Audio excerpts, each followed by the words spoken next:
मान साहब, हुकूमत इस वक्त मज़ाकरात नहीं करना चाह रही। दूसरी तरफ उन्होंने कहा कि 9 मई के ऊपर हम कोई जो है कमीशन नहीं बना सकते। तो मज़ाकरात कैसे आगे बढ़ते हुए देख रहे हैं फिर? एक चीज़ से तो मैं इत्तेफाक करता हूँ, जो आपने दूसरी मज़ाकरात, तो पहले भी मैंने कहा था इसमें मजाक अलहदा और रात अलहदा, इसलिए मैं इसका हामी नहीं हूँ। मेरी पोजीशन ज़ाती हैसियत में एज़ बाबर रवान अभी तक वही है।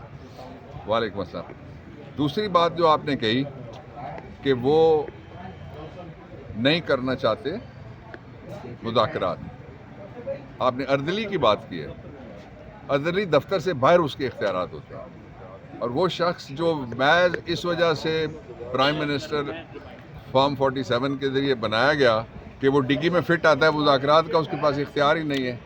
मैं जब कहता हूँ कि मैं मुज़ाकरात का हामी नहीं हूँ, तो ये बेमानी और लायानी मुज़ाकरात हैं जो उसके साथ किए जा रहे हैं।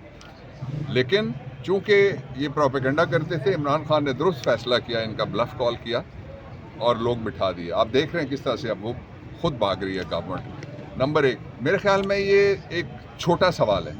असल बड़ा सवाल ये है कि क्या इस 25 में 2025 में पाकिस्तान के लिए इनके पास कोई प्लान है? इनके पास कोई सरमाया है जिसकी बुनियाद के ऊपर पाकिस्तान के सरमायादार पाकिस्तान के अंदर सरमाया लगाएंगे? किसी शोबे को ये रिवर्स कर सकते हैं जो बर्बादी इन्होंने कर दी है? तो इसलिए इस सारी सूरत हाल में दो रास्ते हैं हमारे पास। एक तो ये कि फौरी तौर पे जो पॉलिटिकल केसेस हैं वो ख़त्म किए जाएं। इमरान खान कहते हैं मैं केस लड़ के बाहर आऊँगा। जो बाकी लोग हैं उनको रिहा किया जाए और फौरी तौर पे कमीशन बनाया जाए। एक कमीशन मई का हो और दूसरा 26/11 का कमीशन चाहिए। और इसलिए 26/11 का कमीशन चाहिए कि इस चौक में लाशें गिराई गई हैं। इस चौक में लोगों को उठा के डालों में और लोगों को उठा के कंटेनरों में डाला गया है। तो ये किस तरह से कौम भूलेगी या किस तरह से हम भूलने देंगे कि गोली किसने चलाई? ये चलता रहेगा जब तक ये सेटल नहीं होते दो इशू। और पहले आपके सामने सुप्रीम कोर्ट ऑफ पाकिस्तान में जब 2014 था तो सुप्रीम कोर्ट के चीफ जस्टिस साहब ने कहा था कि आप अंदर आ जाएं, और आके अंदर हम आपकी बात सुनते हैं। और हमारी बात सुनी गई थी और एक कमीशन बना था जिसमें 4 जजेस जो थे सुप्रीम कोर्ट के बैठे थे। इससे खौफ क्या है? आप कहते हैं कोई गोली नहीं चली, ये तो और अच्छी बात है। आप चीफ जस्टिस सुप्रीम कोर्ट से कहें 3-4 सीनियर जजेस ये लगा दें, और जिस तरह पहले 4 जजेस का एग्जाम्पल मौजूद है, 4 जजेस ही बिठा दें, हमें कोई एतराज़ नहीं होगा। ऐसा नहीं हो सकता कि हमें कोई या 1 या 2 डरा लेगा और इमरान खान कहेगा जी कि बस मैंने हाथ खड़े कर दिए। ये नहीं होने वाला। और इमरान खान के पास पाकिस्तान में इस्तेकाम की कुंजी है।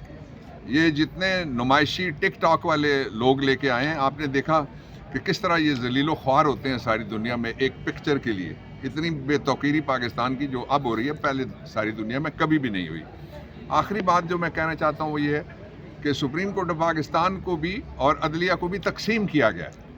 ये जब हम कहते थे तकसीम किया गया तो उस वक्त लोगों की शायद समझ में बात ना आती हो। अब जब बेंच बैठ के कह रहा है तो आप सुन लीजिए कि वो उस बात की तस्दीक हो रही है कि एक ख़ास तरीके से जेब की घड़ी बनाने की अदलिया को जो 26th कॉन्स्टिट्यूशनल अमेंडमेंट है वो की गई थी, जिसे हमने मुस्तरद किया, मुस्तरद करते हैं। उसका केस फुल कोर्ट सुने, सारे जजेस बैठे, इसलिए कि 175(3) अभी तक अमेंड नहीं हुआ। सुप्रीम कोर्ट अपनी जगह पे मौजूद है और सबका एक वोट है, और सबकी एक अकेला बैठेगा तब भी जजमेंट है, पूरी कोर्ट बैठेगी तब भी वो काबिल एहतराम जजमेंट। लेकिन इसके बगैर अगर आप चाहते हैं कि किसी पिछली गली से कोई दरवाज़ा इस्तेकाम का खुलेगा तो आपने 3 साल लगा के देख लिए, कोई दरवाज़ा नहीं खुलने वाला। बराह रास्त दरवाज़ा है, अडयाला का दरवाज़ा खुलेगा, इस्तेकाम का दरवाज़ा खुलेगा। सर ये देखें जो सामने मुज़ाकरात हो रहे हैं ओपनली, लेकिन उनका फ़ायदा ये नहीं मिल गया कि 10 जो पसपर्दा मुज़ाकरात हो रहे हैं उनमें बहुत बड़ी पेशरफ नज़र आई। बैरिस्टर गौहर की और आर्मी चीफ की मुलाकात होना, आप समझ नहीं सकते कि एस्टेब्लिशमेंट की तरफ से PTI को बाद में कुछ इंसेंटिव मिला है इन मुज़ाकरात को शुरू होने से? इंसेंटिव नहीं चाहिए, इंसाफ चाहिए। नहीं, इंसाफ तो चाहिए, लेकिन आप देखिए